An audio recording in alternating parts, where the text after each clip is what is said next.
together a really, really cool new Z Classroom. So here on Pixologic.com, you go to Learn ZBrush, you can go to Video Tutorials. So this is the new Z Classroom. What's great about this is you log in now. So you have a login right here. As you can see, I'm logged in right now. Okay? But what's great is we have capabilities to sort the videos now along here and even search. So say I want to search for something with insert, let's say just insert in it, okay? And I hit enter to find everything that I want to have. So we can say insert edge loops, and then there's the video that we're looking for. So you have the capability to put in specific phrasing that you might find within the ZBrush UI, and it'll pop up the videos that have that. So we've also now put the videos as a beginner section, so any video that we say is a beginner video, you can see will just pop up, and you can scroll through these beginner videos and so forth with intermediate and advanced. So now what's really great is when you guys create a login, and this login is the exact same login that you will use on the Pixologic support site. So however you guys are logging in there, you're using that exact same login here. Okay? So I have some videos that I've already been watching. So I say I can go to my homeroom, and here's all the videos that I've been looking at and watching. Now the great thing about this is you see this little blue bar. This shows how far into the video I've actually been and where I stopped watching. So at any point in time, I could come back here and click on this video and start it from the point where I was at. So this is new to the Z Classroom. So you can see right here, I'm starting at the 3:16-minute mark now because I've already watched the previous time, and now I can just go ahead and hit play and continue on watching this video. Now, in order to save this mark where you are in the video, that's what this little icon right here will be. So you can see save your video progress. So you click on this, and that'll save your video progress. You can share any video that you've been watching here through your Twitter, Facebook, or anything else. If you want to add this video to the library, that's when you log in, you're hitting this little plus symbol right here. Okay? And then what we've done, part of that searching capability now within the Z Classroom is you now have these tags here. So if we want to look for videos that Mr. Joseph Druss has done, you just click now on that name. And any video that Mr. Joseph Druss has done in Z Classroom will pull up, which there's hundreds here. So all the videos, and this is going to keep populating and keep populating and keep populating. So there's an infinity scroller of videos that Druss has done within Z Classroom. So it's a really great way for you guys to search for videos and things like that. So we also have breaking down for courses. So you have getting started, digital sculpting, texturing. If you guys also, when you go to the home page here, there's a Learn More button right here. We've also put together a little video here that recaps all the stuff I just covered on how you can search for things and how you can create a login and anything like that. And again, the login's right here, and you're using the exact same login as your support. So I just wanted to point that out because I know we've got a bunch of users that maybe have never used ZBrush in this. So something else I want to point out that we started doing, so we have our YouTube channel here. So we've started doing what's called Ask ZBrush. So if you have a Twitter account, you can send us questions on our Twitter feed using the hashtag AskZBrush, and then we will answer the questions on our site. So we're putting up videos every single week answering the questions that you guys have. So there's currently already 59 videos here on this particular just Ask ZBrush. And you can see they're relatively pretty short. They're mostly like 2, 4, 5 minutes long. None of them get really that long. I think the longest is about this one, about 8 minutes. So it's about just answering a very simple question about something maybe in the UI, not so much of breaking down, hey, how do I sculpt from beginning to end? It's more about just, hey, how do I send a transpose line to my model, for example? So it's really simple, easy for you guys to have. So on the YouTube channel, I also want to highlight, since we're going to be covering ZModeler today, this little fan art of the metal slug that Mr. Joseph Druss did. This is the entire video that's an hour long of him making this piece from beginning to end. and he's using the ZModeler brush to do it. So it's another great resource, a great video after this webinar. You guys want to go watch this, you can definitely do that. Here, I'll put this link in the questions right now so you guys can have it. So I'm just going to tag it to somebody's question itself, and you guys will have it there, okay? So we also have, besides the YouTube channels, I want to highlight that we are currently on ZBrush Central voting for the next ZBrush Awards. So I don't know if any of you joined the summit past year, but we did for the first time ever our first annual ZBrush Awards. So it's all done by you, the community. So all you guys got to do, if you click on any image, so if we go to our main forum here, okay, and we say, hey, this image is really great, I want to vote for this image, you guys would click on this piece, and then you would see a vote button right here. So all you have to do is click a vote button, and then all these votes are coming to us, and then we're going to sort them based upon what categories each one of the highest voted pieces go into. So the award's really great. So a bronze award that myself and Mr. Joseph Druss designed and got made through ZBrush. So we'd love for you guys to go ahead and interact with the community and vote away. So again, voting has started already. We have our YouTube channel. So you can go to YouTube and just put in Pixelogic ZBrush, and it'll pull up this channel right here. And then we have a new Z Classroom with searching capabilities. So I'm going to stop talking myself and start answering the questions there, and I'm going to hand this over to Mr. Druss. Why we're doing that, I'm going to launch a poll that if you guys can answer really quick, just 2 questions that Joseph would like to know before he starts getting into the webinar. So, Mr. Druss, are you ready? I am ready. You want to take the screen, or you want me to do it? You can just take it. Yeah, let's take it. All right, you guys see my screen? All right, you guys can hear me? Good, good, good. So this webinar, as Paul mentioned, is our first one, and the premise of stuff we want to show on this is the ZModeler brush. ZModeler's been out for a little while now, but we're still not seeing, quite the usage of it, and so I just wanted to run through, a quick breakdown of the ZModeler brush, how to use it, and show some examples of what can be done with it, and then talk about some of the dynamic subdivision stuff, and go from there. So to start off, I just have a few images. You guys have probably ever seen some of these images as well. And these were all created with the ZModeler brush inside of ZBrush. So I didn't go to any other application other than the KeyShot to render for all these images you're going to see here. So this engine was entirely done with the ZModeler brush. This vehicle here, so just quick concepting, putting together shapes and forms, just being creative and finding structures. The grenade that was shown at the summit a while ago. Knife, I get a lot of questions on this one for using the ZModeler on the building this thing. So we're going to show some of the items I use here with the ZModeler brush to kind of get these things. And some of them are actually features that have been in ZBrush a long time ago, since around, say, 4R4. And they just integrate with, the ZModeler brush and use them to get different effects. A lot of people don't know those. This one is the searchlight. This actually ships with ZBrush. So if you can actually go and look at this model in your version of ZBrush and dissect it and see how I made all the different parts. Most of these are all ZModeler except for the wires that were insert mesh brushes. But once again, you can take ZModeler parts you've made and turn them into insert mesh brushes and apply them to your models. So really interesting and fast way to do creation stuff. This is the metal slug that Paul sent the link out to.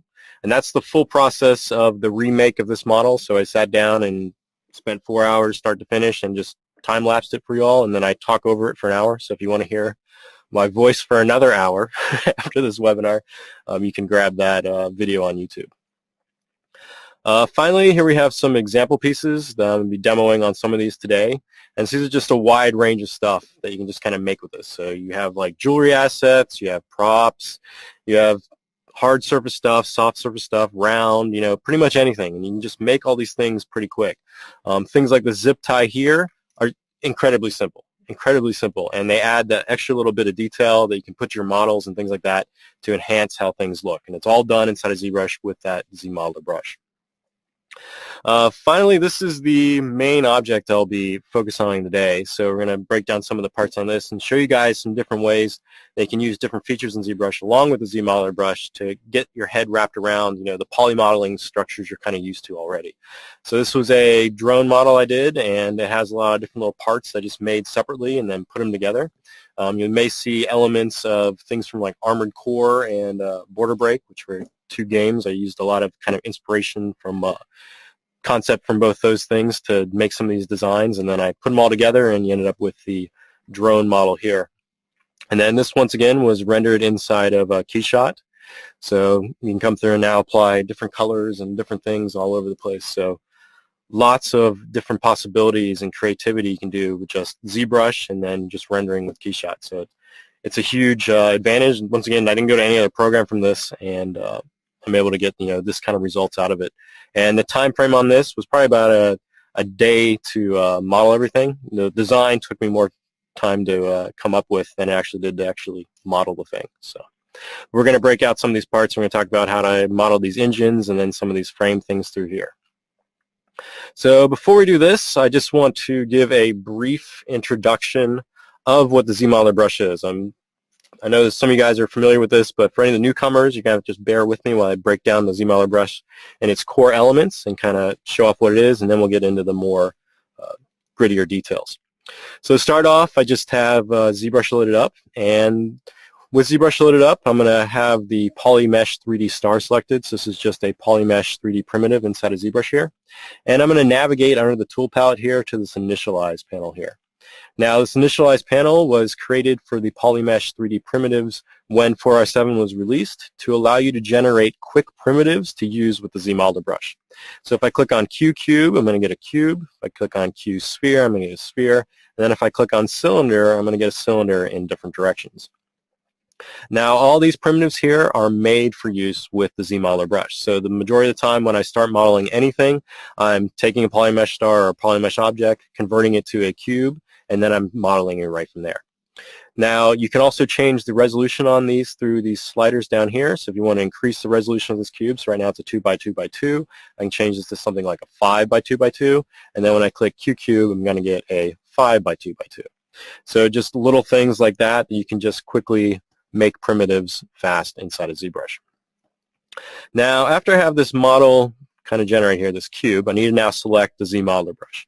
So you have two ways you can select the ZModeler brush. The first way is I can navigate over here to this brush palette and click on that, and you're going to see all the brushes that ZBrush has to offer.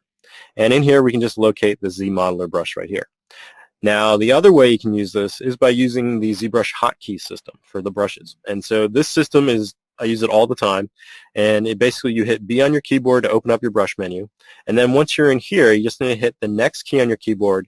That is what the brush starts with. So I'm looking for the ZModeler brush, so it starts with the letter Z. So I'm going to hit Z on my keyboard. And now you're going to see it's going to isolate all the brushes that start with that certain letter. Now after that is isolated, you can then select the third letter, which is the letter that's next to the brush here. So for ZModeler, it would be M. So to select the ZModeler brush, it is B, Z, M, and that will allow you to select the ZModeler brush. If you want to switch back to standard, it's BST, and so you can just come through now, and just using those simple hotkeys, you can jump back and forth between brushes pretty quick. So if you don't want to have brushes cluttering your UI, which you can also do by customization, you can just use those hotkeys to switch through them. So the ZModeler brush is based on a series of actions and targets, and it's a context-sensitive brush. So if you hover over a poly, an edge, or a point on your model, you're going to get a different description of what the action that's going to be applied is. So you can see if I hover over an edge, I'm getting an insert. If I hover over a poly, I'm getting a Q-mesh action. And if I hover over a point, I'm getting a move action. Now, by default, these settings that are stored with the ZModeler brush are pretty powerful. And oftentimes when I'm modeling anything, I may not even go into the extra options that are in the ZModeler brush. I'll just stick with these default ones. Because with these, you can start modeling. So this is single-handed modeling here. You just click and drag to perform a Q-mesh action on a poly. You can then go to an edge and click and drag, and you'll perform an insert edge action. And then if you cover across a point and click and drag, you're going to perform a move action. So those are your basic default settings for the ZModeler brush. Now, the Q-mesh action is kind of looks like it's going to be like an extrude function, but it's an extrude function on steroids. So if I start dragging out this QMesh poly here, you're going to notice it's going to perform a snap. And this snap also is going to allow me to tailor an angle along the surface there. So with this, you can come through and drag out geometry quickly and have other geometry next to it snap to it. Now, if you don't want that geometry to snap, you can also remove it. So you just do the opposite process. So if I want to remove this poly, I just can click and drag, and it's going to remove that poly. So really handy stuff there. And as you can see, with just these simple actions of insert edge and just this QMesh stuff, you can start dragging out different shapes all over your model pretty fast. Now, another thing that's really nice with the QMesh brush is it has an option to repeat the process that you just did. So if I drag out this part of the model here, this high, and now I want this part to be drawn out here at the same height, all I have to do is click, and it's going to replay that last action at that same height. So even if I come over here and click, you're going to notice that all those parts are at that same height. So this allows you to perform pretty much any of the ZModeler brush actions and then repeat them to other areas on your model by just simply clicking. So it's really handy process there. Now, another thing that the ZModeler brush has, it has a temporary way of tagging faces to allow you to apply an action across multiple areas. So to do this, if I hover over a poly here and I hold down Alt and then click, it's going to give me this white poly group. Now, this white poly group is going to give me a temporary area that the action is going to be performed to. So if I tag this edge, or tag that face, then tag that face, and then tag that face, and now I perform a QMesh action on this face here, you're going to notice that all those faces that I had tagged with that temporary poly group are also going to have that action applied. So this will allow you to tag different areas on your mesh all over the place and then apply a QMesh action like so. So another handy thing there. Now, in addition to just these defaults, the ZModeler brush has an abundance of different actions you can apply, and these are also corresponding to each of those contextual areas. So if I hover over a poly and now press spacebar, you're going to get the ZModeler poly action menu. And you can see these are all the different actions I can apply to that poly. If I hover over an edge and press spacebar, you're going to get the ZModeler edge action menu. And if you hover over a point and press spacebar, you're going to get the ZModeler point action menu. So not just having those simple default functions, there's also a robust poly modeling system built into this tool.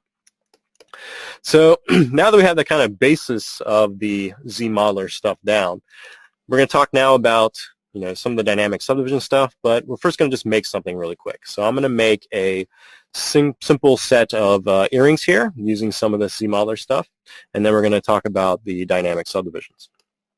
So here I just have my cube again, and I want to create a set of earrings. So let me just quickly load this in here so you guys can see what this looks like. So we're going to make a quick set of earrings like this. So pretty simple shape, but if you were going to model this, you could think, oh, this is going to take a while. With the ZModeler brush, it's really, really fast. So I'm going to go back to my cube again here, and we're just going to re-get my cube. And we're going to start choosing some stuff. So if we looked at my earrings again, you see I have these open surfaces through here. So we're going to create those really quick inside of ZBrush here. So I'm going to hover over a poly first, and I'm going to press spacebar to open up that poly menu. And I'm going to locate the inset action. Now with this inset action and a target set single poly, if I come across a poly on my model and simply click and drag, it's going to inset that face. So you can see I can come through and you can start insetting all these polys on the surface like so. Now, with just insetting that face, you also have some other modifiers down here with this action.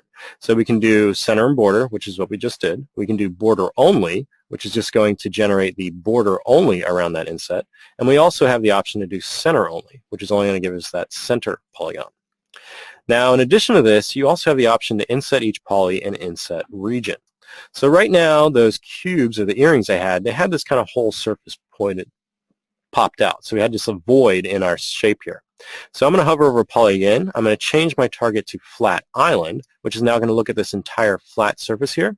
And then I'm going to change my modifier back to center and border and change it to inset region. So now when I come across the surface here and click and drag, it's going to inset the region like so. So now you can see that that entire inset happened across that flat island there. If I change this to something else, it would change across that target. We're going to keep it at flat island right now. Now those rings we had too for the earrings, it also had that hole punched out. So if I change this to border only and keep that as inset region and drag it out, I'm now going to get this effect. So that's given me closer to what we were looking like with those cube earrings. Now since I applied this action once to that one flat island, I can now simply repeat this around the rest of the areas of cubes by simply clicking. So I can click here, click here, click here, click here, and click here. And you're going to notice that that inset, since this cube was a perfect cube, is going to be applied exactly all the way around the model. Now, a lot of stuff I do with the ZModeler brush involves a lot of flat face building and then applying different depth or values to that. So right now, this cube is pretty much hollow. It's a single-sided cube, but I want to add thickness to the entire surface.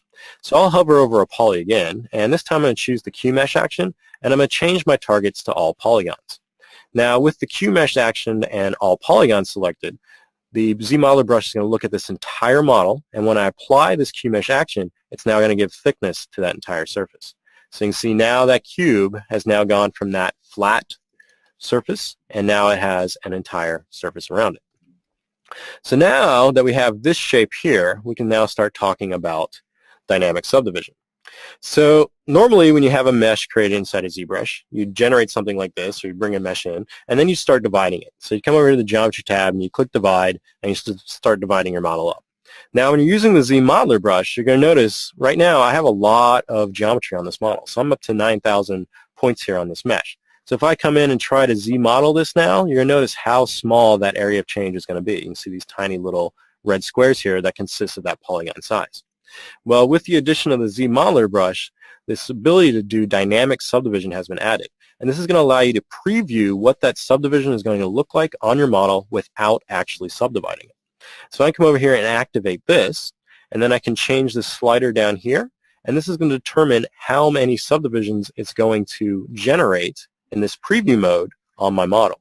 So now you can see with dynamic on, it's still looking like it did when I did the traditional subdividing of the mesh. But now, if I come across a poly here, you're going to see I'm still operating on that low resolution model. So if I start extruding this out, say going back to Q-mesh with a single poly, you can see I'm still activating on that lower resolution model. I'm not activating on the subdivided version. So this can sometimes be confusing as well if you accidentally click dynamic and you want to start sculpting on the surface. Right now, if you went to, say, the clay brush here and you tried to sculpt on this, you'd notice you wouldn't get a change. And this is because you're actually clay sculpting on this version of the mesh, not the dynamic one. So just make sure if you want to sculpt on a model that you're not in dynamic mode, or you may not see the changes you want.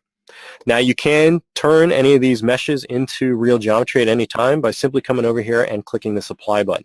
And this is going to take your model and it's going to apply the subdivisions back onto it. So now I have a model with subdivisions, and now if I wanted to use that clay brush, I can do it on the surface of the mesh there. So interesting stuff there. So now that I have this kind of shape sorted out, now I can come through and make my other pairs of earrings here. And another thing that if you guys aren't useful or familiar or comfortable with is the transpose line. And the transpose line is very powerful, and once you start using this more and more, you're going to just get accustomed to it, and it's going to be a huge thing in your ZBrush arsenal, and you're going to end up using it all the time. So one awesome thing the transpose line has, it has the ability to clone stuff really quick. And so if you're in move transpose mode, you hold Control and Shift and then click this inner circle here in the middle circle and move, it's going to clone that mesh. So I can just duplicate that model there, and then I can transpose again. So now I have two of my links there for my earring, and then I can do the same thing again and get my third link and grow it up. And now I have my earrings quickly generated here. Now these can just be sent right out to get 3D printed now, and as long as you align them correctly on your bed, you can end up printing these out and wear them on your ears. So interesting stuff, and as you can see, if I wasn't talking, it would have took like 2 minutes. So, but really cool stuff there with that. Now with the dynamic subdivision, another thing that plays along really well with this is creasing. So I'm just going to select this polymesh a cylinder 3D object here, and I'm going to come to the Initialize tab, and I'm going to change the divisions on this to say 8, and then turn down the vertical divides, and I'm going to turn that into a polymesh 3D. Now I'm going to go to Geometry again, and I'm just going to activate dynamic subdivision on this mesh. Now, right now, this model doesn't have any really supporting edge loops. So it's a 8-sided cylinder, and it doesn't have any cross sections going through it. So I turn dynamic subdivision on. I'm going to end up with something like this. And so I can smooth it up and down, and you're going to get this kind of smooth shape, but it's not going to look like a cylinder much anymore. So along with dynamic subdivision, another thing that plays a huge part with the ZModeler brush and dynamic subdivision is creasing. So inside the ZModeler brush, we go back there, and if I hover over an edge and I press spacebar, there's an option for crease. And in here you have a bunch of targets, and one of these targets is edge loop complete. So if I come across my cylinder here and I use this edge loop complete action on this edge, it's going to give me a crease all the way around that edge there. Now, when you get a crease applied to your model, you're going to notice you're going to get this dotted line effect. This is going to be applied to wherever edges that are creased on your model. Now, when you have creasing on your model, ZBrush is going to disable the smoothing algorithm. That's going to affect that area when the model is subdivided. So if I come over here and now activate dynamic subdivision, you're going to notice that the top of the cylinder there has that nice sharp edge, and then the bottom still doesn't have that sharp edge on it. So I can come down and now crease that bottom edge as well and turn back on my dynamic, and I'm going to end up with a smooth cylinder like so. So using this creasing, you can tailor the way your shapes look, and especially any geometry that you've created using the ZModeler brush. So let's say I want to bevel this top part of this cylinder here. So I'm just going to hit Shift-D to get out of dynamic, and I'm going to hover off this edge again, and I'm going to go to the Edge Model Action menu by pressing spacebar, and now I'm going to select Bevel again and make sure my target is Edge Loop Complete, and I'm just going to bevel this edge loop. So now I've created a bevel there. And then I'm going to go back in and I'm going to crease these two edge loops like so. And now I'm going to activate dynamic again. And now I have a cylinder like this. So harsh edge to soft edge. Now another good example of this kind of dynamic subdivision, let's just make another quick shape here. Get another Q cube. And for this time I'm going to delete the edge in the center here. So I have the insert edge loop selected, which allows me to insert a loop. And I'm going to hold Alt, and this has an alternate functionality. And if you hold Alt and click on an edge, it will delete the loop. So I'm just going to come through and delete these loops like so. And then I'm going to use the poly action of move and move this back. So just making this a little bit thinner. And then I'm going to select the spin option and do all polygons, and then change my alignment to 15 degrees. And just rotate this to 15 degrees, so it's like this now. And I'm going to make a little quick kite shape here. So I'm going to go to my move option here on my point. And right now the target of this is set to brush radius. So this is another great thing about all these different actions. You can tailor different things you want to do. So by default, this move points is going to allow me just to move a single point. So I can come through and start moving things like this. But when I move this point, I want this point behind it to move as well. So if I hover over that point again, and I press spacebar to go into this point action menu, there's a target down here called infinite depth. Now if you choose infinite depth, it's going to look at this point, and depending on what the depth is, what's behind it, it's going to move that point as well. So if I want to make this kind of a kite shape, I can come and now select this point and move it, and you're going to notice it's going to move that point on the back side as well. So this allows you to come through and kind of frame your model in orthographic views and move points all along that same orthographical line. So I can move this point and this point at the same time. So this is another really handy feature when using the ZModeler brush to kind of tailor or shape structures on your models in different ways. So now that I have this kite shape, I'm just going to go ahead and I'm going to do this inset region again. And we're going to do the flat island, center and border, and inset each poly. And I'm just going to inset this part here. And I'm going to flip around and then just apply it to the back as well. And now that I have my geometry matching on the front and back, I can come through with the Q mesh single poly action again and punch a hole right through that model. And we end up with this shape. So a little kind of kite shape here. Now if I go back to my geometry tab and activate dynamic subdivision again. Now with this active, it's doing what you kind of expect to do. So it's taking all the model geometry there and it's smoothing it out. So you end up getting this kind of ring shape. Now I could come in with the ZModeler brush here and crease these edges. I can come through and crease these guys here. Oop. And then apply it again, and you're going to see now I have a hard edge to a soft edge. So you can get varying shapes like this. Now this is all good if you want to make stuff like this, but with the other options that are in dynamic subdivision, there is a slider over here called QGrid. And what QGrid is going to do, it's going to generate bumping edge geometry across your model based on every single visible edge on your mesh. So right now, if I come back to my model, you're going to see these are pretty much all the visible edges I have. So if I activate dynamic symmetry again, and now I activate QGrid, it's going to now start generating this effect of pretty much giving me this nice soft edge around my entire model here. So now this is still the lower res version that I had here with dynamic off, but now it's giving the effect of this. So I can still come through and model like normal, but now it's going to give me all this kind of nice soft beveling across everything. Now this QGrid option has a bunch of different features you can change with it too. So right now it's just set to bevel. I can change it to chamfer. I can do chamfer and bevel. And you also have this coverage option here.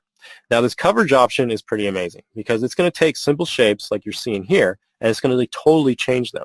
So as I change this coverage option here, you're going to see it's going to totally distort that mesh. And now I'm getting this really complex shape generated that didn't take any time at all.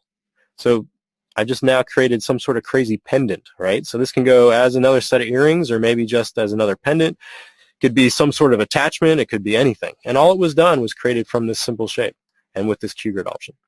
So dynamic subdivision with QGrid and without QGrid allows a lot of potential between these two things. Now the QGrid option works best with hard surface edges, so things that do not have round areas in them. And this is because the QGrid option is looking at every single edge that is on your model. So let's go back to my cylinder here that we just did a few minutes ago. And now let's change or turn QGrid onto this. So this model has a lot of areas we want to keep round, right? But if we look at this model, you can see all these edges consist, right? So when we activate this QGrid here, it's going to look at all those edges. And so this is now going to give you this effect. Now you could still change the coverage and get a different shape or result out of this. But in general, this is probably not what you're going to want as a cylinder. So you need to kind of manage at what areas on your model you may want to use QGrid and what areas on your model you may want to just use dynamic subdivision. So an example of this, here I have this mech setup right here. Now this mech is broken into different colors based on what processes were used across the geometry here. So the green areas through here are using the QGrid, so dynamic subdivision with QGrid. The tan areas are just using dynamic subdivision, and these brown areas here are both dynamic subdivision and QGrid geometry that was converted to Dynamesh. So you can see the varying degrees of stuff you can put together with each of these individual options to generate shapes and forms. So let's first look at this shape right here. I'm just going to isolate this guy. Now this shape was made specifically for using the QGrid surface. So if I go to my dynamic and turn it off, you can see it's pretty much a mess of polygons, right? Like if you were to polymodel this and you wanted to actually make this nice and even, you'd probably spend a lot of time, making sure all your edges lined up and everything else. But it's not needed to get the shape I wanted inside of ZBrush here. So I made this shape quickly with the ZModeler brush, just cut out holes, puts things through it, and then I just activated dynamic and turned on QGrid and I get this shape.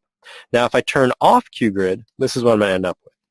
So you can tailor which shapes you have to use QGrid and which shapes you want to use without QGrid. And it's going to allow you to speed up your workflows and your processes. So without QGrid, I could come in and crease all these individual edges and bring this back to looking like it did without QGrid, but it's going to take some time. So if I just come over and activate QGrid, I've just saved myself a whole bunch of time, just like that. Now, once again, the areas in tan were used without QGrid, and so if I solo that, you can see if I turn QGrid on now, you're probably not going to want them on these areas, because see, now you're going to see every single one of those edges in that surface there. But without QGrid, you're going to get this nice, smooth surface. So just tailoring those different areas there. Now back to the brown areas here, which are the Dynamesh objects. You can always take anything you create with the ZModeler brush and anything you have with the dynamic stuff and turn it into real geometry and then also just Dynamesh it. So if I want to apply some logos or some damage to this part up here, I can solo that guy quick. I can come over here and click apply, and this is now going to turn that into a real mesh. Now since the topology on this surface was not very good through here, if I come through and sculpt on this, it's not going to look very good. Now I could use ZRemesher and ZRemesh this thing, and I can also just use Dynamesh. So for this model, I'm just going to come through here, and I'm just going to Dynamesh the model quick. So say do 256, turn off project. And now I have a Dynamesh version of the model here. And now I can come through and now take my clay buildup brush and start damaging this up like I want. Maybe add, some different parts in there. So you're not really limited to the ZModeler brush geometry as your final state or as your final mesh. You can always convert to a Dynamesh. You can always sculpt on it. You can always add details. You can always keep going and going and going. So I use the ZModeler brush and the geometry assets to generate my base meshes, my base forms, to sculpt things out on it, to figure out shapes and designs, and then convert them to Dynamesh objects, convert them to Z-remesh them to regenerate topology, and then subdivide them to get the end results I'm looking for. So that is my main process and principles around the ZModeler brush. So now on to the drone. So here is the final version of the drone here. And this is all ZModeler. So every single bit of this model here was done with the ZModeler brush. And another nice thing, if you're using dynamic subdivision, so if you're using any of the dynamic stuff here, you're not really throwing massive amount of polygons into your scene. So right now, if I save this file out, I think the global file for this drone right here is not even 9 megs, right? So this file right here, looking like this, is 9 megs in size, right? It's because each of these individual parts is just previewing these subdivisions. They're not actually generating the subdivisions. So you don't have all that vertex data stored in the file when you save it. So if you can get away with using dynamic subdivision on your meshes, you're going to have these really lightweight files, and they're still going to look amazing. Now, if you want to get them out to, bake or things like that, you will have to transform them into real geometry. But at this stage, you can keep your scene sizes down. You're not dealing with 4 gig files. You're dealing with, 9 megs for this model here. So also when I'm modeling stuff, I do a lot of part stuff. So if you don't feel like you need to make everything with one single ZModeler subtool, like split it off, do duplicates, do things like that.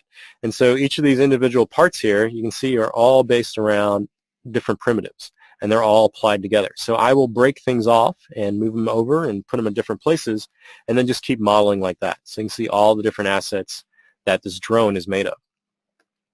Now we're going to focus on some of these parts on this drone. So we're going to first start with this little engine piece here, and we're just going to load up a isolated version of this so I can kind of talk through some of this.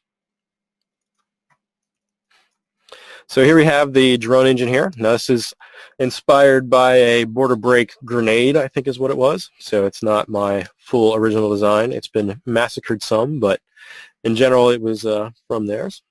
But a good example of, a quick model you can make with the ZModeler brush. Now if I look at the model here, you can see I have it broken up into polygroups based on the separate parts that this consists of right now. So all these different polygrouped areas are different parts on the model. So I can come through and isolate these. And you can work on them like this, where they're all one single mesh, or you can work them on in separate meshes. So I'm going to go through now and just model this out really quick so you guys can kind of see the process that I do to get this created. And it's pretty simple. So I start a lot of stuff out with primitives. So we're going to just first come over here to this cylinder 3D object and just load that in like so. And I'm just going to make this a polymesh 3D. So here I have it as a polymesh. And now I'm going to go to the Geometry tab here. I'm going to go to this Edge Loop tab, and I'm going to click this Delete Loops button. Now you could also do this through the Initialize menu before you made it a polymesh 3D. But if you have loops on your model and you want to get rid of them, you click this Delete Edge Loops, and any edge loops that it thinks are non-functional or non-shape, not applying to the shape of your form, it's going to remove them. So on cylinder objects like this, it'll just strip them right out, which is really nice. Now I need to make sure I have my other stuff up here. So for this, the simple shape of the motor is basically cylindrical, right? So we're not looking at anything too crazy, cylindricals. So cylindrical objects inside of ZBrush are very easy to manage and very easy to create. So we have things like radial symmetry, which are huge. We also have things like all the ZModeler stuff for the loops and edges, and it just plays really well with creations on stuff like this. So I'm going to select the ZModeler brush, and I'm going to start manipulating this some. So first I'm going to shrink this down a little bit. And another thing I end up using a lot is transpose back again, and I use the transpose move function to scale stuff quite a bit. So for this, for transpose, basically just draw it out on your model. If you hold down shift, it's going to lock it to an axis. So if I draw it on the side, it's going to lock like that. And you have this white circle here. Now this white circle, we actually have a think we have an Ask ZBrush video on this. If you click this white circle, it's going to center that transpose line in the center of your model. So any areas you have unmasked or just visible, it's going to center to that area. So this is now snapped the transpose line directly in the center of the model. Now I can come through and select one of these outer edges here, and it's going to snap it in that vertical position. Now I can go to Move and click and drag this inner circle here and scale my shape down like so. And it's going to scale it correctly. It's not going to be skewed. It's going to be right in the middle of the object. So I use a lot of move transpose like that when modeling objects. But now from here on out, it's going to be pretty much all ZModeler stuff. So insert edge loops is a big thing I use all the time. So this one I come through and start inserting some edge loops on this mesh here. And mirror and weld is another great one. This allows you to just use part of your model. So I'm going to go underneath the geometry panel here, and down here under Modify Topology, I have a mirror and weld. And I know that this should be in the Y direction here. So if I set that to Y and now mirror and weld, you can see it's going to give me my middle line of my object here, where the weld happened, and my top and my bottom are going to be the same. So since this engine here is pretty much the same top to bottom, we're just going to keep it like that for now. Now I have this edge loop created, and I need to make that kind of tapered edge on it. If you have an edge loop generated already, you can remove it, but you can also slide these at this point too. So you can select the slide, edge loop complete, and now you can change how these edge loops are. So if I can come through and slide them in and out like so. And so to create this top bevel, I'll come through and just set my start and my end, and then I'll remove this edge through here. So I'm going to go grab that insert, hold Alt, and then just remove it. And now I have that kind of tapered top there. And I can always come over here and click mirror and weld to get it to go on the bottom. I'm going to add some more insert edge loops in here to get that kind of frame of the grenade there, or the engine, and get on the bottom.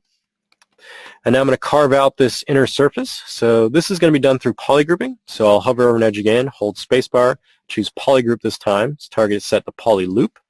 And I can click, and that's going to give me a new polygroup for that entire poly loop.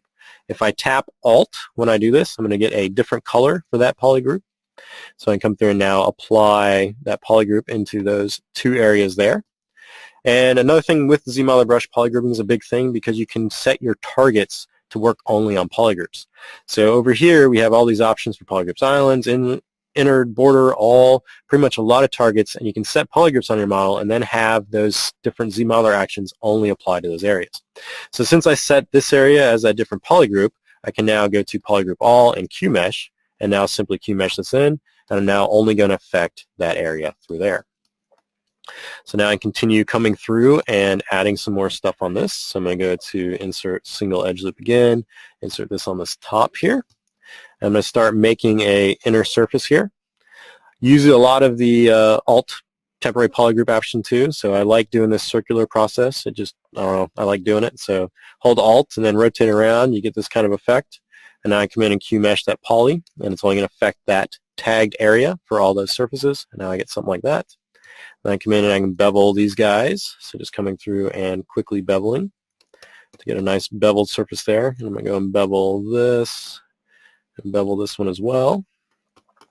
Now right now I haven't applied any creasing to the surface here, so I've basically just been beveling and just establishing my shape. Now once I turn the dynamic subdivision on, I'm going to go back in and apply some creasing in different areas, and it's going to make those edges stronger or softer where I want them.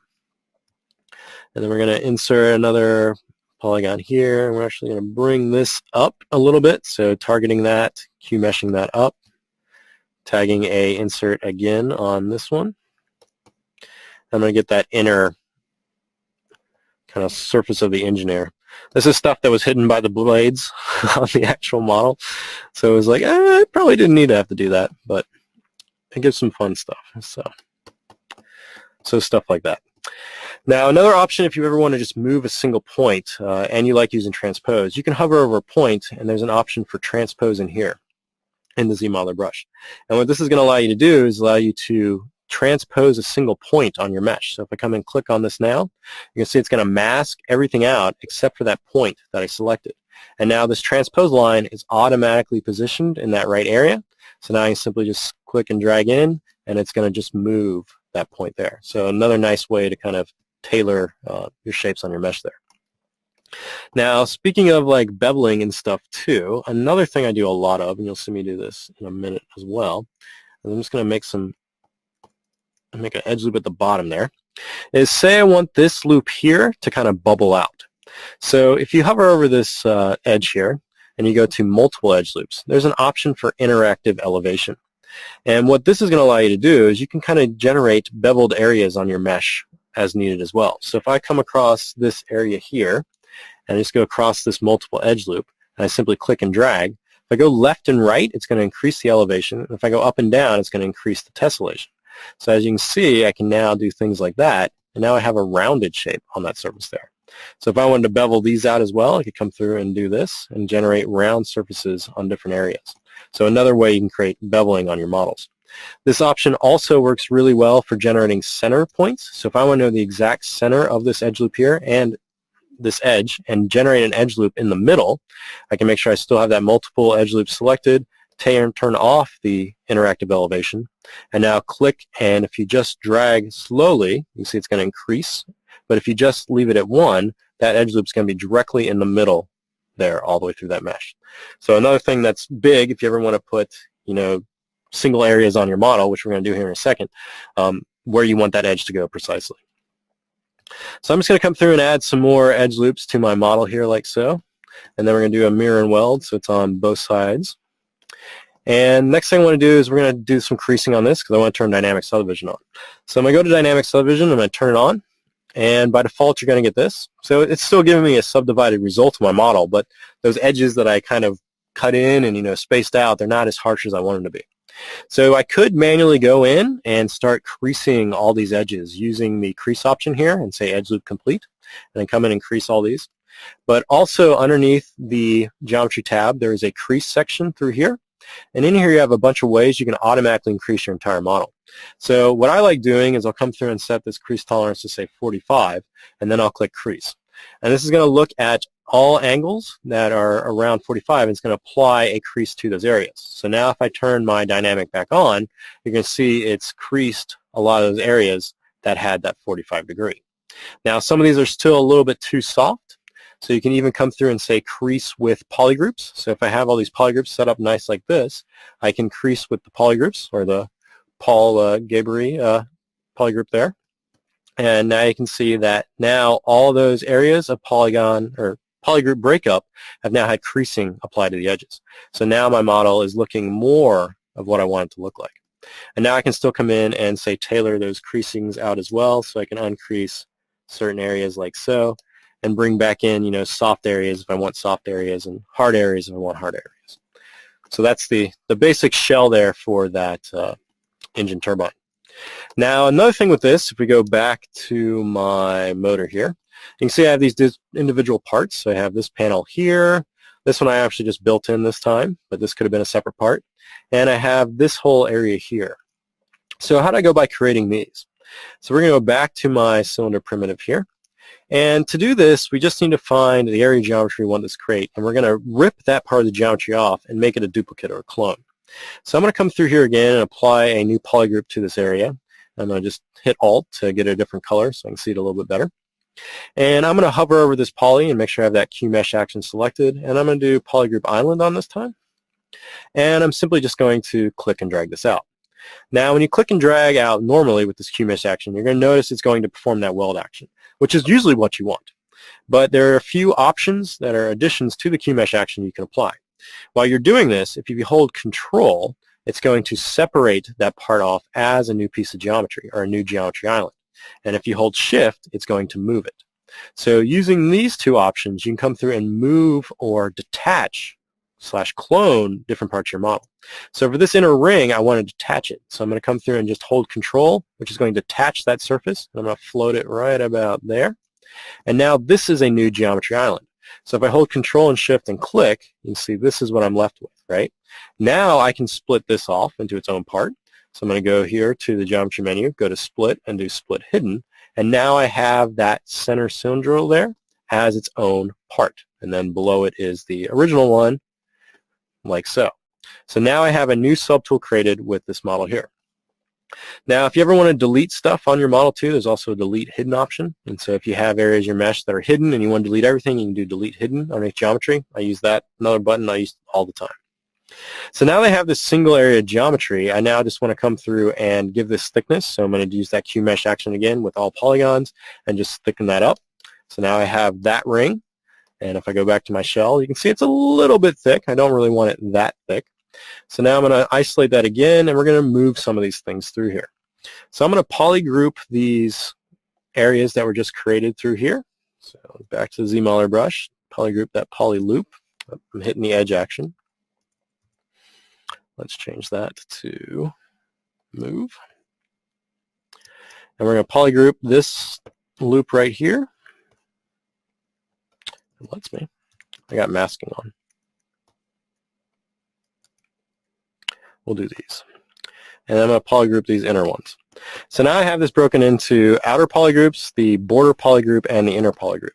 And now with this, I can use that Q mesh action again, and I can manipulate this inner polygroup by itself. So if I have the Q mesh action selected for polygroup island, or polygroup all, and now I can drag that out, it's going to give me that center area there, and I can hold shift and I can move that in. And I can do the same on the other side and move it in. And now I'm deforming the surface there, right? So now I can control how much inner and outer that is. So it's using the Q mesh action with shift, and it's allowing me to get that area exactly where I want it to be. So something like that, right? So now next I had that other section that was very similar to this section. So I'm just going to duplicate this guy here, and we're going to go to solo again. And this was that area that kind of had like the rubber ribbing or something you want to call it, like this stuff here. And we're just going to model that quick. And so for this, I'm just going to delete some stuff, right? So I'm going to come over and I'm going to use the select rectangle here and turn off dynamic. And I'm just going to delete this part of the mesh here. And I'm going to hold down Alt while holding Control and Shift, and then just delete that. So I'm going to end up with this. Now I'm going to use that delete hidden again. And now as you'll notice, I have holes on my mesh here. So I'm going to hover over an edge again, and this time I'm going to use Bridge Edges.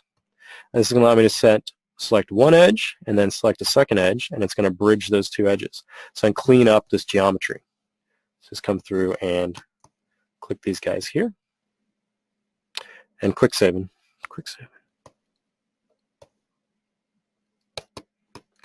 And we'll do the other side just so you guys get the bridge edge action. If I had symmetry turned on, this would already be done.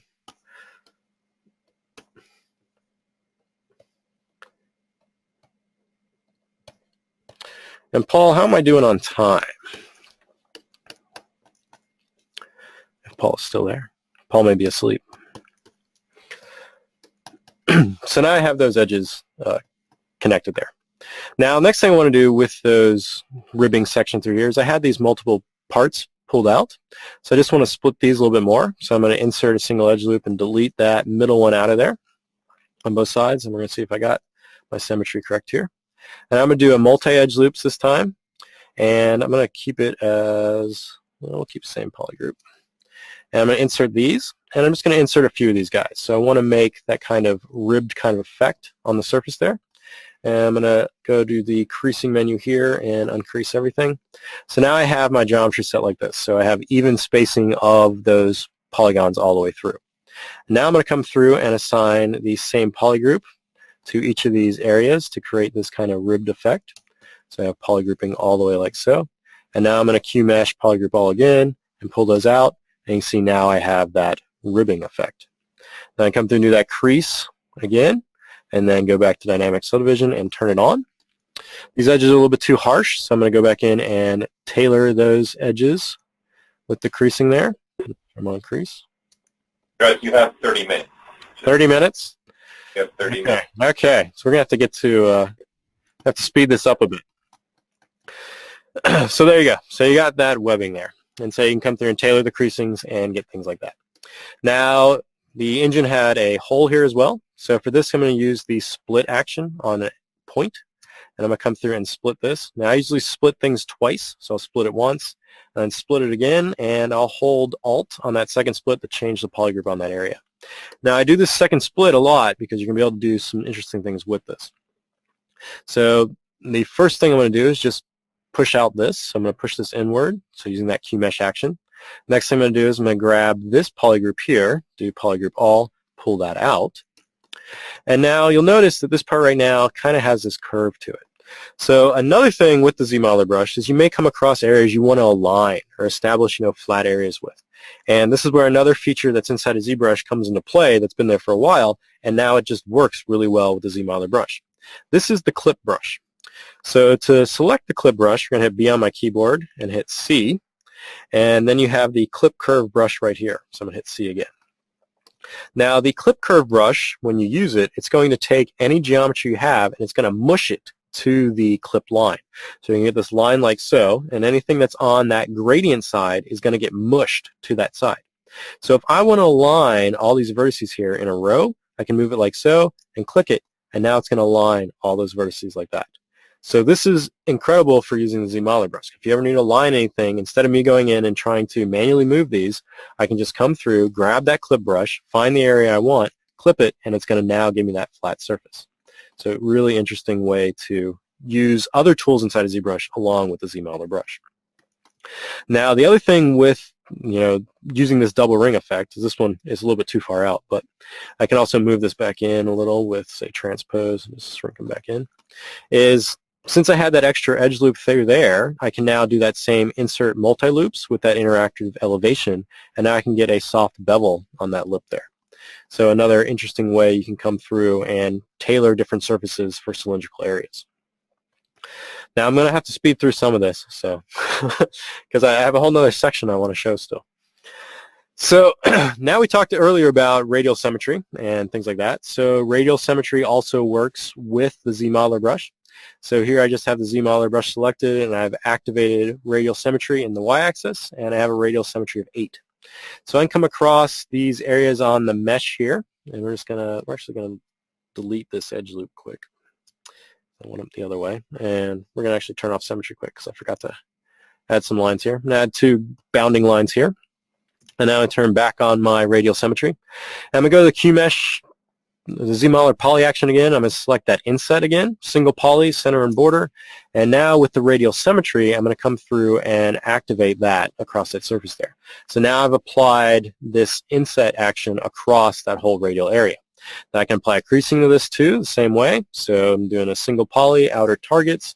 Now all those are creased, and then I can Q mesh this again with that single poly to get that hole generated. And now when I turn on my dynamic subdivision, you're getting something like that, right? So now I have all those holes generated across that area. Now, in addition to the dynamic subdivision, you can also just use any insert mesh brushes as well, so to add different stuff to your models. So one that I like to use a lot is this IMM model kit brush that I made for 4R7. And in here you have a library of different parts. Now all these parts in here are set up already to use creasing and dynamic subdivision. So if I say grab this one here with that radial symmetry selected, and since we're using dynamic and not traditional subdivisions, I can come through and now drag this out, and now I have some sort of LED lights now on my model as well. So that took 2 seconds, and I have a little more detail on that mesh. Now another shape that's really fun to make that I get asked a lot about, let me turn off this radial symmetry here, is these kind of oval shapes. So I have the ZModeler brush selected again, and I'm going to insert some edge loops, one here and one here. And on this point here and this point here, I'm going to split these guys. And I'm just going to split them once. Now when we do this replay action, you're going to notice it's going to replay at the same size. So if I split this point at that size and then split point at that size, both of those things are the same size. So now I want to make this oval kind of shape that we see in this mesh right here, right? So to do that, now that I have this geometry developed, I just need to use polymodeling stuff and just manipulate this geometry a little bit better. So to do this, the main one I use is this collapse and collapse edge. And I can come through now on these edges, and if you click one way, it's going to collapse one way, and if you drag the other way, it's going to drag the other way. And I can come through, and I can just simply come through and collapse these edges now. And this is going to now generate an effect like this. So now I have this oval shape. So now I can come through and Q mesh this like so, and then drag that in, and there's my starting oval there. I can now delete these extra edges here that I don't need anymore because they're going to cause me looping issues. So I can get those out. I can remove the creasing out of this as well. So holding Alt and clicking. And then I can crease these with edge loop complete. And so now I have that oval shape there.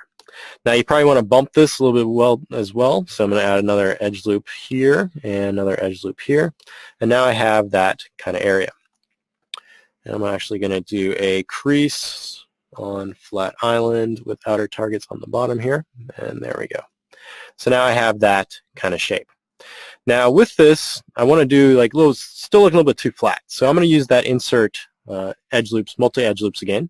So multiple edge loops there, use that interactive elevation, and I'm going to apply this to the surface like so, and expand it up. And now I've got this kind of nice tapered bevel effect there. So that one is one I use all the time, just taking all these things and making things, and then it's just all poly modeling is all it is. So it's just understanding where the loops are, and then using things like collapse and stuff to generate that shape. Now, say I have something like this, right? Now this is a really good one. This is the other part. So now I want to kind of get this around this other model there. Now I could have turned on radial symmetry and done this all the way around. I could have made it so, you know, mirror and welded would have welded all the way around, but we're going to go even a step further. So I'm going to duplicate this tool, and I'm first just going to isolate this section right here. So I'm going to hold Control and Shift and just select this polygroup here, and then I'm just going to isolate that by itself. And then I'm going to hold Control, Shift, and X, and I'm going to start growing this. So if you have visibility or anything hidden on your model, Control, Shift, and X will start growing the visibility on the surface there. So once again, I'll isolate that polygroup, isolate this one, Control, Shift, X. You can see I have that one edge, next edge, and then the top edge. So now I have a shape like this. And this is what I want right now with this model. So I duplicated this so I have my other one still up there. And I'm going to take this now, and I'm just going to simply delete this. Delete everything else except for this part. So I'm going to delete hidden and remove it from our model. And now I'm going to turn this into an insert mesh shape, or an insert mesh brush. So make sure I have perspective off. I'm going to frame it in the middle of my scene here. I'm going to go to brush menu up here, and I'm going to do create insert mesh, and just do new on that. So now I have this as an insert mesh object. So now if I go back to my mesh here and frame this out, I could start drawing these out like so. It's great for inverted geometry. If you want to do an normal map bake, this would work perfectly. But we're going to do something a little bit else. So the first thing I need to do is I'm going to come to my brush settings here, and I'm going to change the depth that's generated to a negative value. And this is going to allow me to draw that insert mesh shape out as a flush top to the surface. So right now it's generating where the bottom is the flush part of the surface, and I want to change it to the top. So I'm going to change this in depth value here to -16. And now when I draw it out, it should be flush with the surface you're drawing it onto. Now the next thing I'm going to do is I'm going to use a function that has been in ZBrush since 4R4 called Mesh Fusion. And so what Mesh Fusion does is I can come through my model here, and I'm just going to make a new polygroup on this area here. So we're going to set polygroup, and we're going to group this out with that white area there, and I'm just going to give it a new polygroup like so. So what Mesh Fusion does, you make a polygroup on your model. After you have this polygroup made on your model, make sure you don't have any subdivisions. Since we're on dynamic subdivision mode, we don't have any subdivisions. Then you select an insert mesh brush that has a hole in it, right? So since we subtracted this model out from our original mesh, it has a hole on the back side. So it's not a watertight geometry. Now we can simply drag this out on our mesh like so, wherever we want it. And then if we hold Control and clear our mask, and then hold Control and do it again like you would a Dynamesh, ZBrush is going to take that polygroup and find the hole of it and then fuse it with that insert mesh object. So you can see it's fused that area together with that other object. So it's taken that insert mesh, and now the insert mesh is attached to that thing. So replace that polygroup with the insert mesh I just chose. So this is extremely handy when you make a bunch of things like this and you want to put them all over the place. So for that knife, for the handle where I had all those little holes, this is the process I used. Now by default, when you use this, it's going to smooth the outer edges of the border here. And this is controlled by this geometry SMT over here. So with SMT on, you're going to get this kind of effect. If I undo this and turn SMT off and now redo the process, you're now going to get something like this. So it's always going to generate an extra edge loop around the model here. So with the ZModeler brush, you can remove this pretty quick, like so. And now you can see I have that exact shape replicated right there, right? Simple. So this one I use all the time for just taking these different parts and doing things like this. So once again, that process is first come through and polygroup an area. So I'm going to do that, polygroup this, give it a new polygroup, draw your insert mesh out. that has that hole in it, like so. Clear your mask, redo it. You got a fuse, go back to your ZModeler brush, delete that edge loop, boom, done. So that's a good one. I like that one.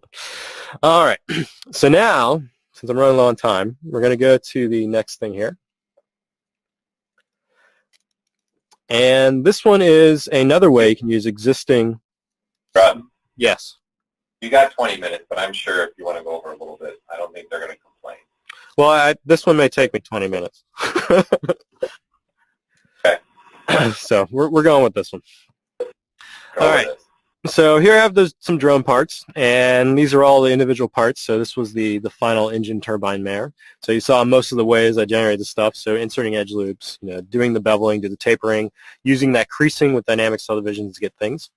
This part right here is actually done using the Q-grid option. So if I solo that here, so you can see the geometry is made very simple.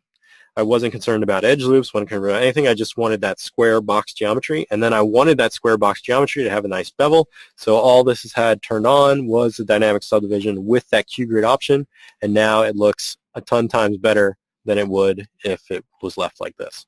So this is a perfect example of an area of a mesh to use Q-grid on.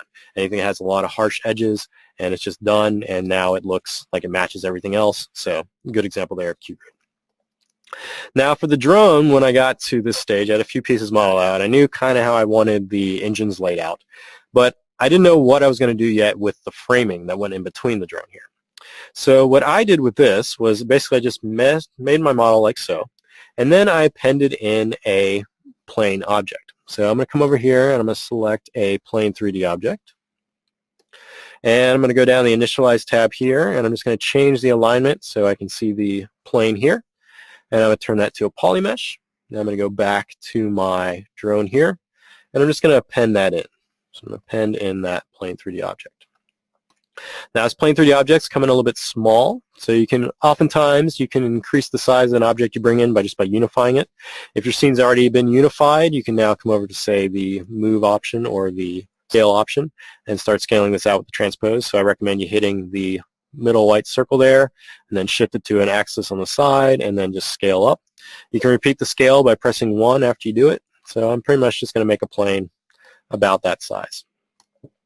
And then I'm going to move to the side and draw a transpose line out and just move it down a little bit. Now once I have this drawn out, what I did now was I went to the Geometry tab and I turned off SMT, and I'm just divide this up a little bit. So I'm going to divide it up to around 1,000,000 points.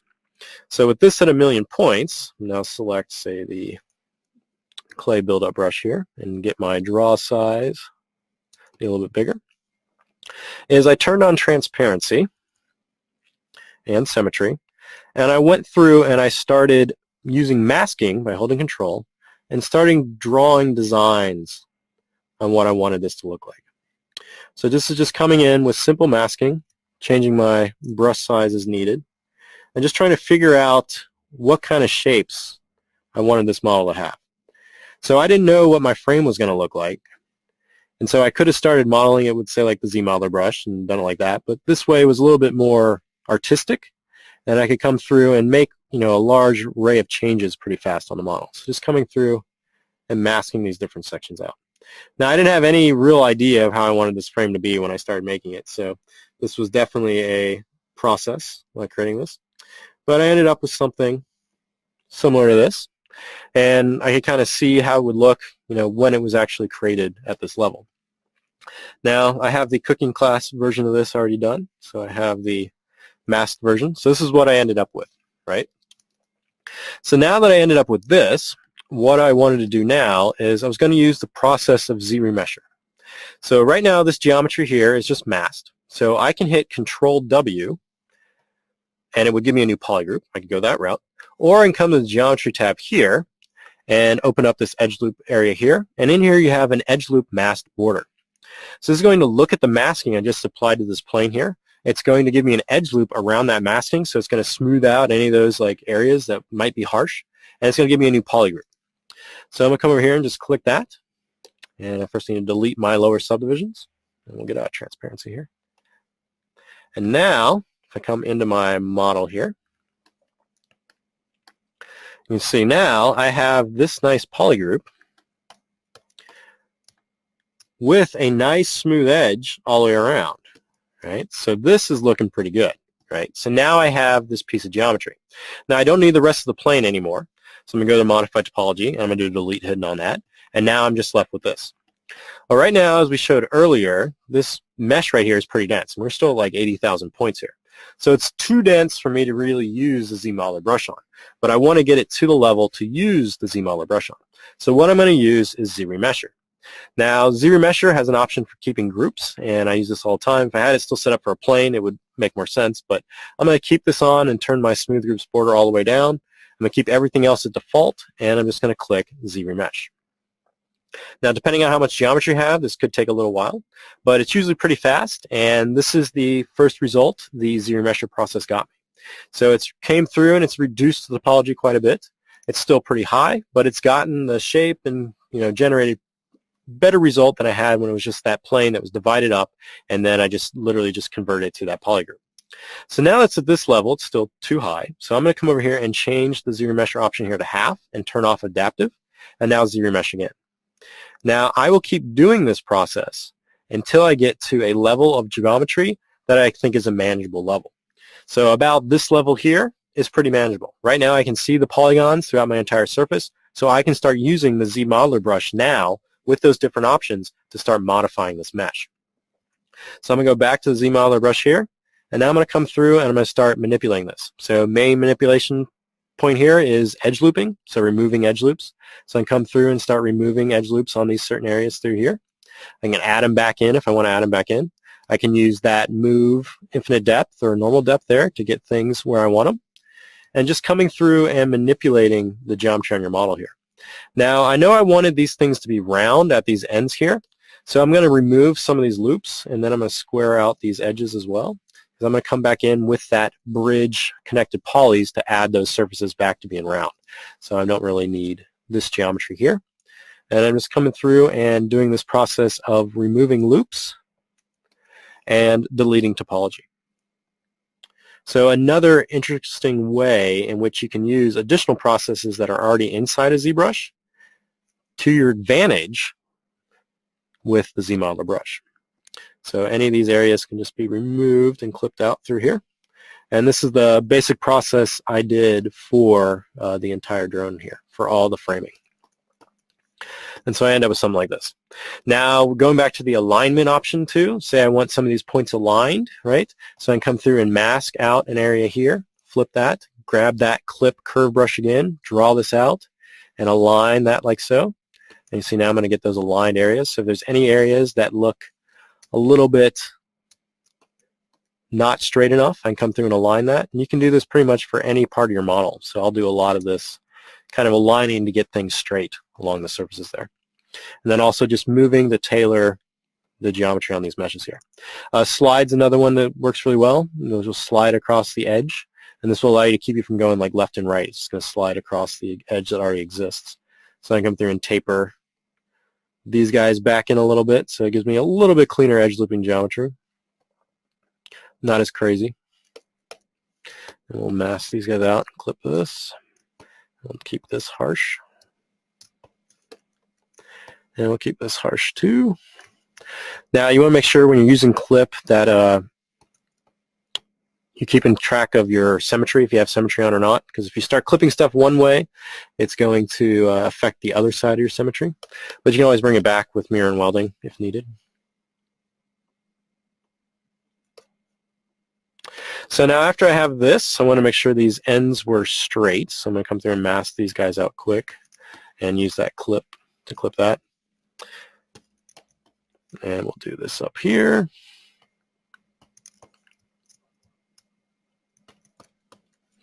And I go, there we go. I'll make sure everything's mirror and welded. And now I'm going to go through and just add thickness to this really quick. Actually, I'm going to delete these edge loops. So using the QMesh action again, so hovering over poly, QMesh all polygons, add thickness. I can also inset this entire area here if I want this nice kind of border thing. So I'm going to go inset flat island. We're going to do inset region. And I come through and get this kind of inset region all the way through there. I actually want to make these little edge surfaces first. So back to the bridge, connected polys, align to normal, triangle sides, drag those out. Do them up here too. And one more time. So I use this little bridge option a bunch too. And that one, I should have typed it in and get enough resolution. I want that middle point. Now my tips here are a little bit off kilter, so they're not fully flush all the way through. So I'm going to go through and delete the back part of this model here. And another nice thing, once you have something created, you can always manipulate it further. So you can see I don't have a full flush there, so I'm going to use the clip brush again to make sure all that now is fully flush. Now if I come in and do that inset flat island, I should get a nice inset all the way around through all those parts. And I come in now collapse or clean up any geometry I want cleaned up. So these edges here. And now this is a whole new poly group there. So we're going to first Q-mesh all polygons. And now I can come through and add different stuff. So that's the basic principle to use, the ZMesher stuff with this. And as you can see, as I came through, this was my cleaned up version of it, right? So, and then eventually it reached a stage where I had different areas carved out. So let's jump ahead a little bit here. I remember what I called this one.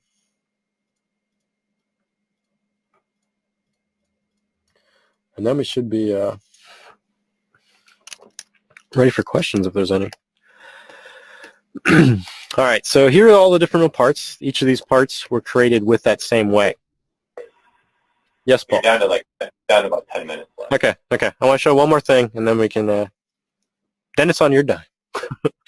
All right, so another thing with the ZModeler brush, we talked about the clip brush, and also want to talk about slice.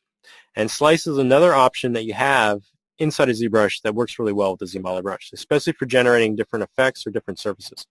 So here I have these arms, and these were all done that same way you just saw. So I made a masking thing on a plane, brought it out, used the ZMesher to give me low geometry, started manipulating it, add Q-mesh to add thickness, and then I ended up with something like this. Now for these, you can come through now and say I want to add some areas in here with like holes. So if I went back to my, I don't know if I still have it loaded here, my original drone here, you can see I have these sort of areas, right? So I have these areas carved out, and if I just select this guy here, I'm getting these nice kind of frame type effects. So these frame effects were done just with the slice brush, and then just giving new polygroups to different areas, and then just using the ZModeler brush. So if I go back to my frame here, let's get back in scene. We're going to solo this part. So we're just going to come through and make some cuts. So I'm going to select the slice brush by hitting B on my keyboard, isolating by the letter S, and then the slice curve brush is I, so BSI. And now with this selected, I can come through and start slicing my model up. Now, every time you slice a model, it's going to give you a new polygroup. So I can come through and start slicing these different areas like so. And actually, I probably want to inset this quick, so let me just do that really quick here. Forgot a step. So auto groups is another one. When doing polygroups, it'll allow you to auto group different surfaces. We're going to Q-mesh, inset, polygroup all. There we go. That's what we're looking for. And then we're going to give this a little bit thickness on that island there. So polygroup island, Q-mesh that out. There we go. There we go. Now we can start doing our slices. So for the slice stuff, just make sure you have a slice brush selected, and I'm just going to come through and start slicing this up. Now if you hold shift, it's going to snap to angles. So you can come through and get a certain angle snap on this. And right now I'm not worried about the other side of the model here. I'm just focusing on one side here. I have mirror and weld ability, so I'm going to mirror and weld the other side back over. But as you can see here, you can just come through and slice this up. Make slices wherever you want them. You can see the B radius thing came up too. I could end up using B radius if I want. And so now I have this slice. You can see it's going to go through front and back pretty well, right? And I didn't insert this back one too well. But this may work. So if I insetted the other side like I was supposed to, this would have been a better result. But now you can come through and you can Q-mesh these by polygroup all, and you come through and just simply subtract out those different areas there. You want to make sure when using this too that if you don't have an object that's mirror and welded, that you have symmetry on or off, just to make sure that it matches on both sides. So I'm going to come through and just fix that quick. Now it should give me both. But now you can see you can come through and you can start generating frame stuff like that. So slicing up the model, which is generating new topology for you, and then you can use the Q-mesh actions or anything else to contribute that topology to your liking. So that is how the frame stuff was made for a lot of the framing there for the different parts. So just using that option there. Then all the other stuff for, say, like beveling and things like that were a lot of just the insert and multi-edge loops. So I can add, different bevel effects to, say, this edge here. I'm getting something like that now. So just playing with the different tools, creasing as well, running creasing on the model to see different things. And then if you find areas that are creased or not creased, just going back in and manipulating them with the crease option to just get those areas to affect how you want them to be. So that is it, Paul, for my showing stuff. All right. So let me just answer a couple of questions that were popping up from people. I know everyone's asking if we're recording this and we're putting it up. We haven't decided yet on this. If we do, you'll want to keep an eye on our website. We'll most likely be, if we did do this, we'd probably put it up on our YouTube channel, which we started in the beginning of the meeting. So that's possible to where that go, but we have not decided yet. I just saw the clip brush. People were asking how he was using the clip brush. So he was masking off vertex points that he didn't want to clip, and then he was using the clip brush to straighten pieces that he. Yeah, so here's an example. Here's a cylinder. I mask off this part of it, and then you can invert the mask, or I could have masked the other way by just simply clicking off, and then just select your clip brush, and then wherever this angle, where the shaded part is, it's going to clip to. So I can clip to like that. It's going to take all that geometry and mush it to that clip side. All right, so there's how he was doing those pieces as far as using the clip brush to align edge vertex points. He also was doing, I know a lot of people are calling how to move multiple edges at one time or multiple vertex points at one time. You could do what he just did there as well and use the transpose line. Or, Trust, do you want to move sliding edge loop and sliding edge real quick so they can see that? Because that's another way you guys could, in essence, move just the two vertex points or multiple vertex points or even multiple edges. Yeah, so in the options for your sliding and stuff, you have like edge loops complete. And so you can slide this, but this will also be affected by your masking. So I can come through and say mask part of it, and it's only going to slide up to that masked area. Can you show also making the temporary polygroup and then copying that new polygroup and putting it in other places on the mesh? Yes. So if you want to keep a polygroup where you want it, so let's say I come through and make this a polygroup. And I want to take this, we'll do another one over here.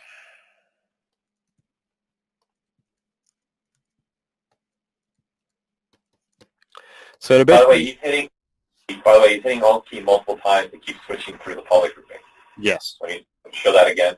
So if you hit Alt, it'll switch through the colors. So I usually just select one that's more vibrant compared to the other one that's next to it. But now if you want to copy a polygroup, you can go over a poly with that polygroup option selected. And if you click and hold Shift, it's going to store that polygroup in there now. So now I can come back to any poly and click on it, and it's going to apply this polygroup to that area. And you can also use this with that alternate temporary polygroup, and now I can apply that polygroup there. So if I want this polygroup here, hover over a poly with that polygroup poly selected, hold Shift, and click, and it's going to grab it. And now wherever you paint, it's going to paint that polygroup. Or you can come through and use your temporary and fill it. Can you show mirror and weld again really quick so they can see? So this question came up, if you forgot to have symmetry on or you're doing something with ZModeler, how do you get it to be on the other side of your mesh? He'll show you mirror and weld again. Yeah, let's see if I'm on the right side here. Yeah, so mirror and weld will come across whichever axis, so you just need to know which side you're on. Sometimes you may have to come through here and mirror it to the other side before you do mirror and weld, because it's going to take one side and put on the other. So say I did something here and I totally forgot I didn't have, symmetry active, and so now it's not over here. So now you simply come up here to this mirror and weld and click it, and it's going to apply what was on that other side right on the other side there. So now you can see I have this on both sides of that surface.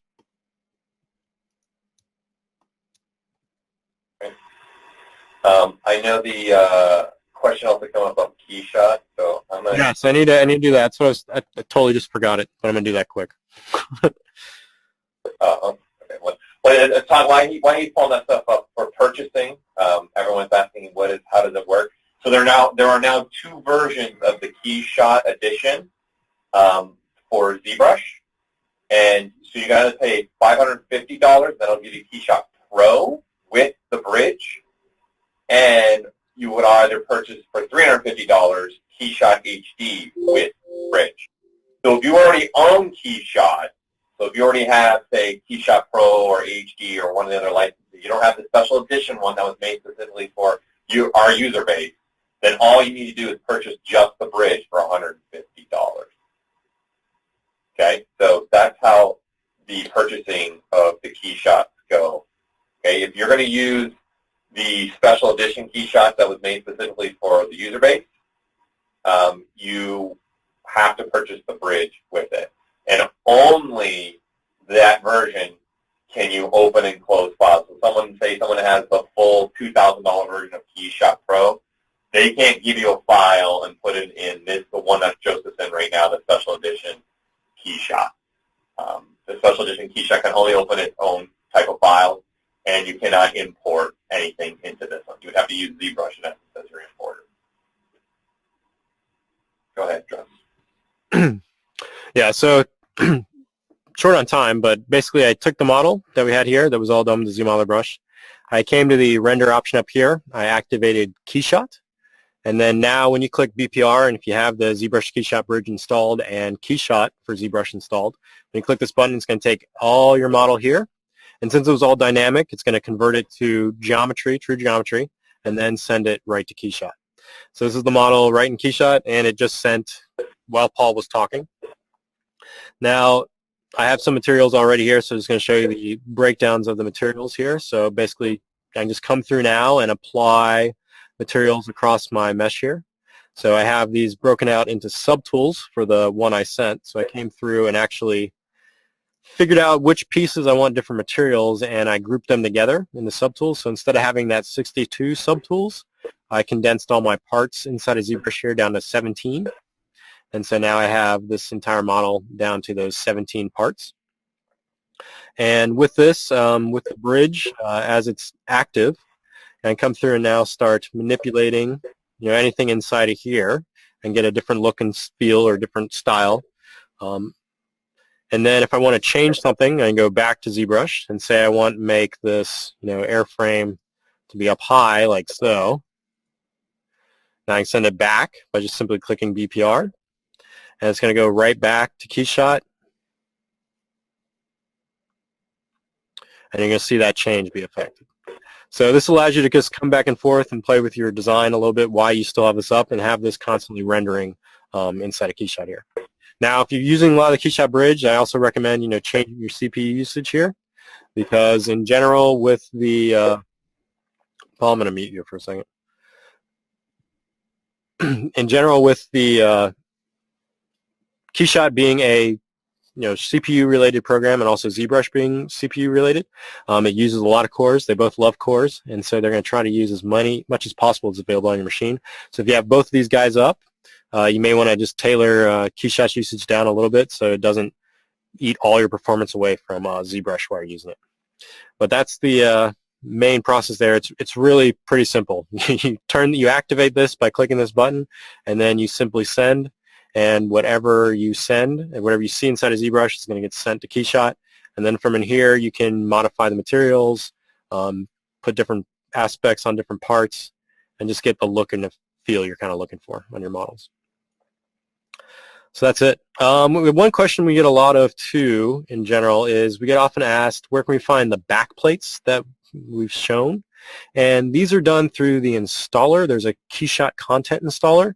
And so these are some of the back plates that people often have questions about. And these are all installed through this ZBrush to KeyShot content installer. So you should have got a link for this when you got the bridge. And in here you have a bunch of back plates. You also have a bunch of ZBrush specific environments. So HDR images, and you can load those into KeyShot and use them. There's also a few materials that have came out, and these are the ones that are kind of based around clay. So you can come through and apply, different effects of like clay-looking materials to your models. So if I want to make this whole thing entirely clay now, I go over and just click that. Now I have the clay version of the drone, and if I position it somewhat like it looks like it's on this base here, there you go. All right, Paul. Yeah, again, those guys, that content gets shipped when you purchase the special edition KeyShot. There's another link to download this content, and we put together these HDRI pummels.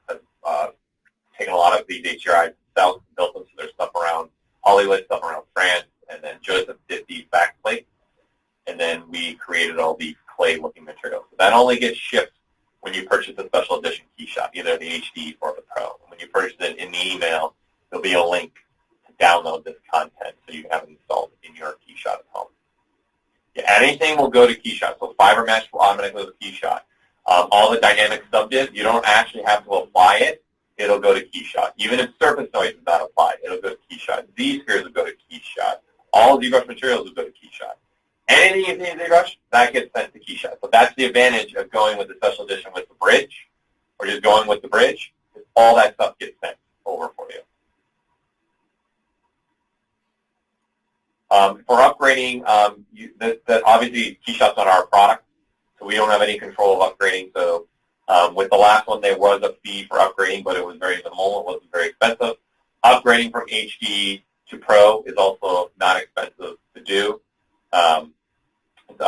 For the past one, it was only $200 to go from the special edition HD to the KeyShot special edition Pro. And as far as ZBrush is considered, I saw the question. Yes, we have given free upgrades for the life of the product. We have never charged for an upgrade. It's now going on, we do the last 17 years that ZBrush has been around. We have never charged for an upgrade. Obviously, I can't say forever when and if that's going to end, but right now we're not charging for upgrades. So to answer that question, there is an education version of KeyShot. You rent it in essence. It's $100 for 365 days. So if you're a student, you're in school for at least 2 years, you're better off just getting at least the KeyShot HD version because you're going to be about the same price as being a student. And then when you graduate, you still have KeyShot. So if I was a student, I would probably recommend that, especially if you're going to be in school for like 3, 4, 2 years. As far as the webinar being posted, we'll look into that and see. As far as the webinar is continuing, actually, when we end here, there's going to be a poll that opens up. If you guys can just answer those, it's 5 questions, and obviously one of them being, would you like to continue seeing these webinars from us? If you can answer that, that'd be a great help for us so we can get the whole group of you all at once getting that information and finding out what we continue doing with these webinars. Because Joseph and I definitely have more ideas that we want to do with webinars if we do continue this. All right, so that's also where you can also leave the feedback, John. So when we shut down here, on your guys' computer screen, a little survey will actually pop up automatically, and it's going to have 5 questions there, and there's also be a space for you guys to leave feedback. If you guys can answer those, it'd be a huge help for us. Continue looking at, again, if we want to continue doing these webinars, and number 2, continuing to push the element with the webinars and give you guys as much information as we can in this hour and a half that we have with you. Unfortunately, we can't talk about any future development, though, with anything within the webinars or anything like that. So I know a bunch of questions came up with that. Okay, I think that does it. Did I miss any questions?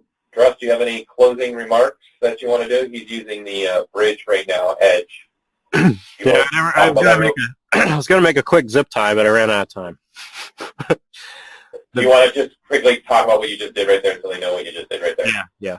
So, go back. Let me find it again. So, if you put two holes in your mesh, basically, so I had this quick cube here, and I just came through and I deleted polygons here, and then I added an insert single loop here and deleted polygons here. So I have two holes. And now if I hover over one of these edges, and there's a bridge option, and then you have the option for two holes, and so I can select a first hole, and then when I select the second hole, it's going to allow me to start generating this bridge effect across the model here. So for the drone, if I come back to this guy here, let's see if we can find my little zip ties quick. Where'd you go, zip tie? There you go. These are all done that same way. So just really quickly using the bridge, making that connection with that ZModeler bridge option to generate the zip tie length. And then I turn these into insert mesh objects and placed them around my wiring here on the model. And that's what it ended up looking like. Now the wiring here also has UVs on it, so that's why you're seeing this kind of sparse stuff on it. So I sent that one to KeyShot with UVs so that I could use the UV mapping on that area to generate a carbon fiber wrap. That's it. That's all I got, Paul. All right. Well, by the way, since that reminds me of a question that came up, when you guys are using the ZModeler brush, I wouldn't have UVs on your meshes because we're not creating UVs as you guys keep adding edge loops and new meshing and things like that. So I would have UVs on the mesh when you're actually using it. Yeah, the end result, like once you have your model done, is the time to do them. Yep. Yeah. All right, thank you so much. Again, please, if you have the time, please, the 5 questions that are asked when this ends, we greatly appreciate you taking the time to answer that because it'll help us continuing seeing about doing these webinars if we're going to upload it, so forth and so on. So thank you so much from everyone around the world. We have people from everywhere. It was really awesome seeing people from so many different countries, China, Belgium, France, Germany, England, a lot of Canadians. Thanks for coming out, people. Yeah, got to have my fellow Canadians. Maple Leafs, eh? Out. So, ironically, I don't know how many Americans we had. It seems like we just had a lot of people from many, many, many, many different countries, Brazil, Mexico. So really awesome for all of you to join us. I know it's later for you in Europe right now. Oh, New Zealand, too. Awesome. Wow. So thanks so much. Please keep an eye on our website. If we continue to do these, we will obviously be making announcements on our Facebook, our Twitter, our normal social media, as well as ZBrush Central. So, and I put in here, but it looks like you guys are all responding right now, so you might not see it. I'm not sure or not. If you do have other questions or something else that you missed that you need to ask us, please feel free to email us at webinars, that's plural with an S, at pixellogic.com. Again, that's webinars at pixellogic.com.